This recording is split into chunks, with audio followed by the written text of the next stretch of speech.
my mom. She teaches cheese classes. I like to play with baby dolls, and I'm a cheese monster. Hi, it's Nicole Easterday from FARMcurious, and I'm here with my daughter Josephine, who's going to help me out. Today we're making crème fraîche. If you don't know about crème fraîche, it's a lot like sour cream, but a little less sour. Crème fraîche actually means in French fresh cream, and it's interesting because what we're going to do is take real fresh cream, which is cream from the grocery store, and turn it into crème fraîche by fermenting it using some cultures. Yeah, that's right. And so it's interesting because culturing cream is considered crème fraîche. So you may wonder, why is it that fermenting cream makes it crème fraîche and that this isn't crème fraîche? And it all has to do with a little bit of history. Historically, the way small farms made their cream was they took the milk out of the animal, would be raw milk from a cow, and they let it sit for a little while. And as it sat, the cream, which was less dense, or the fat, rose to the top, and the water, which is most of milk, sunk down to the bottom. And then they could skim that cream off the top, crème fraîche. During that period, though, while it took for the cream to rise to the top, guess what was happening? Fermentation. The natural microbes that were in the milk started to ferment. They ate the lactose or consumed the lactose, broke it down into its component parts, and in the meantime, we're acidifying the milk and also the cream. So what you'll need to make crème fraîche is heavy whipping cream, that's right, and let's show the label. So heavy whipping cream should have one ingredient, cream. It doesn't have to be organic, but it should just be cream. No guar gum, no carrageenan. It's okay if it's ultra pasteurized, that doesn't matter so much in this situation. The next thing that you'll need to make crème fraîche is some sort of Mesophilic culture. So it could be an MM100, which is a Mesophilic culture, or it could be something special like Flora Danica. Flora Danica is one of my favorite cultures to use in this recipe because it puts off a diacetyl, which is a buttery aroma that really makes this crème fraîche very, very special. But a basic MM100 would be fine. Now you might be wondering, what is a Mesophilic culture? So Mesophilic means middle loving in Latin, Greek. It's all Greek to me. Middle loving. So what it loves is middle temperatures. And again, if you remember, taking milk from a cow would be about a little over 100 degrees, maybe about 104 degrees. And so you would take the milk from the cow, and as that temperature cooled down to room temperature, the microbes would start being really, really active in the mid 80s to mid 90s Fahrenheit. That's a Mesophilic temperature range. And so there are a lot of cultures that developed naturally to become very active during that period and create acid. So Mesophilic cultures, that's a category of cultures that grow pretty actively and happily in that temperature range. One thing to note about Flora Danica is when you get it, it actually comes in little balls. I don't know if you can see it. So these little balls actually want to be crunched up before you measure it. So the way I do this is I take the culture when it's still closed, and then you can roll something over the culture. So if you're enjoying some wine, a wine bottle is great. If you've got a mason jar, that'll do the trick too. So we'll just roll this right over the culture, and that'll crunch up those tiny balls into a powder, which will make it better for measuring. Crunching it up not only makes it better for measuring, but it makes it easier to absorb into the cream, which is pretty important when you're adding it to heavy cream. Once you've got it all crushed up, it should look more like this, like a fine powder. Another note on cultures, when you're not actively using your culture, you should store it in the freezer right away. I roll my cultures up nice and tight to keep them from getting extra air and therefore moisture into them. And I keep them in a Ziploc bag with one of these little moisture absorbers that you get with like a pair of shoes or something. Always keep these on hand. They're really great for keeping the moisture out of your cultures. I just drop it in the bag with the cultures, and then I seal it up nice and tight and pop it back into the freezer where it'll keep it nice and safe. As long as you treat your cultures well, you'll be able to keep them for a year or even more than that. You'll also notice they have an expiration date on them. But one thing about the expiration date is that's meant for people who are making cheese in a commercial environment who have to be on a very specific timeline because they have employees coming in to deal with the next step of cheese.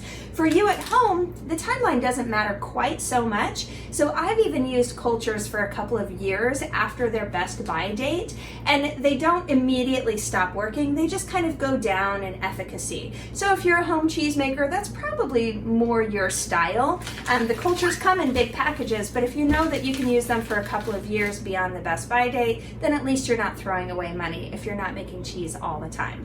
The first step in making this cheese is pouring the heavy cream into the pot. Josephine, would you like to do that for me? Pour it right in the pot. Excellent work. Great. We're making 2 pints worth of creme fraiche today, so we're going to pour both pints in. Josephine is stirring for us in an up and down motion. If you imagine the motion looks like a little cart on a Ferris wheel, the cart is going up and down, ideally staying below the surface of the cream, but if it comes above, it's not a big deal. Nice and gentle. If you have been cooking for a really long time or you're not paying much attention, you might accidentally put the kids on the tilt-a-whirl instead of the Ferris wheel. So imagine nice up and down motion Ferris wheel. That's a beautiful stir, Josie. Creme fraiche, again, because we're using Mesophilic cultures, only has to be heated to a middle range, which is about 84 degrees. You can even go a little bit lower or maybe a smidge higher. Some people only heat to 72, 76 degrees. We're gonna go to 82 today. Excuse me. Look at that. Yeah, so Josie has noticed that there's extra fat that's building up on this spoon, and that's because our cream sat in the refrigerator for a little while and additional fat thickening occurred up at the top. So if that happens with your cream, don't worry about that. It doesn't mean it's gone bad, it just means it's thickened a little bit more.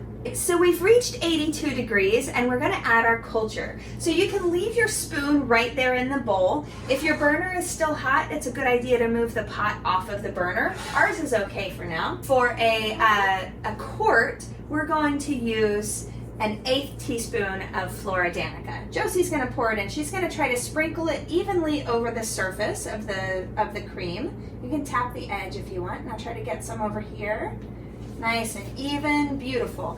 If you get a big clump, it's not the end of the world. It just means it'll take a little bit longer for that culture to dissolve into the cream. Because cream is more dense and it doesn't have as much water as milk, it actually takes a little longer for the moisture to pull into the cells of the culture and get it fully mixed in. So when you're making cheese normally, you might wait about 2 minutes for the culture to rehydrate and pull moisture into its cells. When you're working with heavy cream instead, you might give it 5 or even 10 minutes to rehydrate. So just keep that in mind when you're making creme fraiche. Nice job, high five.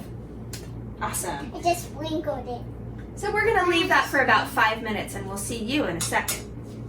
Now that we've waited 5 minutes for our cultures to rehydrate, it's time to stir them into the cream. So Josephine's gonna do that. Go ahead and stir the same way you were stirring before. Up, down. And you'll notice the cultures have softened a little bit, they've gotten wetter, and they should mix in much better. The reason we rehydrate before we stir is if you've ever made hot cocoa before, you take that really fine powder that's cocoa powder, and if you tried to mix it dry into the milk, you probably noticed it never fully mixes in. However, there are 2 ways to do it. If you sprinkle it really lightly over the surface and give it some time, it'll pull moisture into that dry cocoa, and you'll then be able to mix it in. The other way to mix it is a lot of cheesemakers make a slurry. That means they take the dry powder, add a little bit of milk to it and mix it in, and then add a little bit more milk until you have something that you can pour, and then you would pour that into the cream. And that works really well as well. It's better on a larger scale. On a small scale, sprinkling evenly over the surface really does the trick. Now that we've got the culture fully stirred into the cream and fully integrated, we're going to pour it into our jars where we'll let it ferment over the next 24 to 48 hours. So I like to use mason jars because they're just really convenient. I also, even though this is a full quart of cream, I'm gonna separate it into 2 pint-sized jars, because that way when you open one and you start using it, you're kind of offering opportunities for contamination. So it's better to have 2. One will remain unopened while you're using the first one to limit contamination and to get a longer shelf life on your crème fraîche.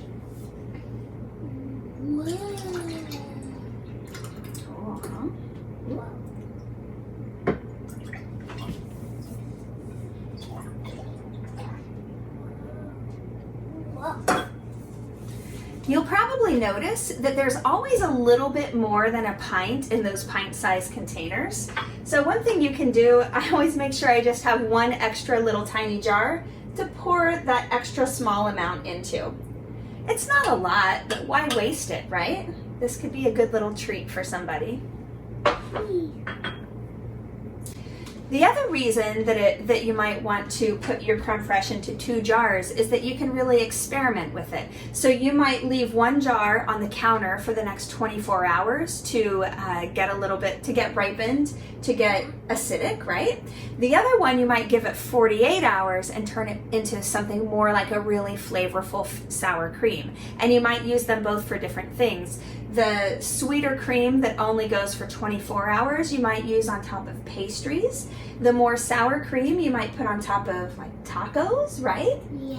Be really yummy on tacos. So you can use them. And dessert, yeah. So for dessert, I would use the sweeter one, the one that's less sour. And you know, something really fun that you can do with the less sour one is once it's acidified a little bit, you can actually whip it into a fresh cream, a whipped cream, and put that on top of pies and tarts, and that is absolutely delicious. You'll have a cultured whipped cream, which you can't even buy as far as I know. Yummy. You can also put it on a ginger house. Crème fraîche would be great on a gingerbread house, right? That's a great idea. I love that. A lot of people use crème fraîche in soups because crème fraîche doesn't break in the same way that a yogurt or another type of cream does, because it's an acidified cream rather than acidified milk or just plain cream. So it's really nice stirred into soups or anything else that you're cooking. It won't break the sauce in the same way. After you've got the cream poured into the jars, I really like to use these recap mason jar lids, which we sell on our website at FARMcurious.com. You can just screw the lid on and then leave it here for the 24 to 48 hour period while it's fermenting. When you're ready to use it, you can actually pop the lid up and shake the crème fraîche out onto whatever you're using it on. So it's really handy that way. Pop the lid back down and store it in the refrigerator.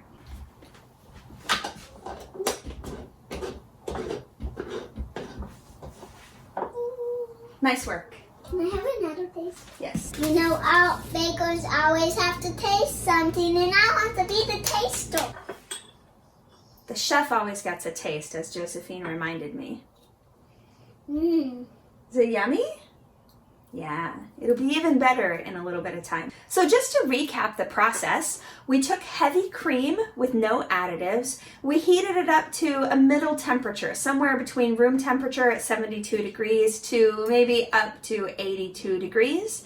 And then we added some sort of Mesophilic culture. Could be MM100, it could be Flora Danica, or something else that you have on hand if you're already making cheese. Sprinkle it evenly over the surface and give it about 5 minutes to rehydrate. Again, that's more than if you were just sprinkling it over milk, because cream doesn't have as much water in it. After the 5 minutes of rehydration, you stir it in with your cheesemaker spoon in that up and down motion to fully integrate the culture into the cream. And then you can put it into a container if you'd like to age it in a container, where it will age somewhere between, you could even go as short as 12 hours, but I recommend doing something like 24 to 48 hours. And we'll experiment with these two. After that, 24 to 48 hours, the cream will have thickened a little bit, but it will thicken even more after you put it in the refrigerator. So once it's been aged 24 to 48 hours, just pop it in the fridge and use it whenever you're ready. By the way, we sell both MM100 and Flora Danica on our website at FARMcurious.com. Check it out. We sell other cheese making supplies as well, including the spoon that we use today. Normally we're teaching cheese making classes in Berkeley, but since those are shut down right now, I'm bringing videos to you. Thanks so much for tuning in. Be sure to subscribe to this channel. Please like the video and share it. This is a way for our business to keep running during the shelter in place. We would love if you visited our website at FARMcurious.com, like our Facebook page, and check us out on Instagram. Josephine, you want to say goodbye? Goodbye, guys. Goodbye, guys. Thank you. The end.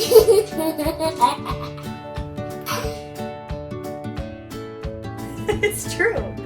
I like to eat cheese all the time. She does. I like to eat cheese all the way home. All the way home. What else? What's your favorite cheese? Mozzarella. Mozzarella, really? Really? Okay. What other cheeses do you like? Cow milk. Cow milk? That's not a cheese. You're hilarious.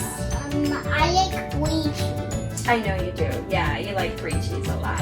Yeah. Who makes brie cheese? Mama does. And we have lots of brie cheeses in the fridge right here.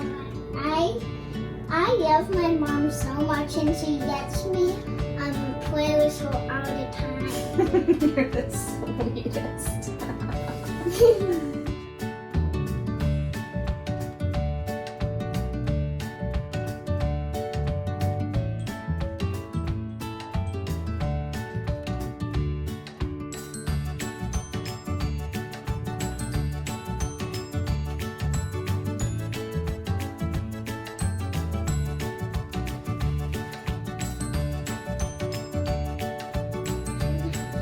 My name is Josie, and I'm her daughter, and she's my mom, and I live with her. Whoa!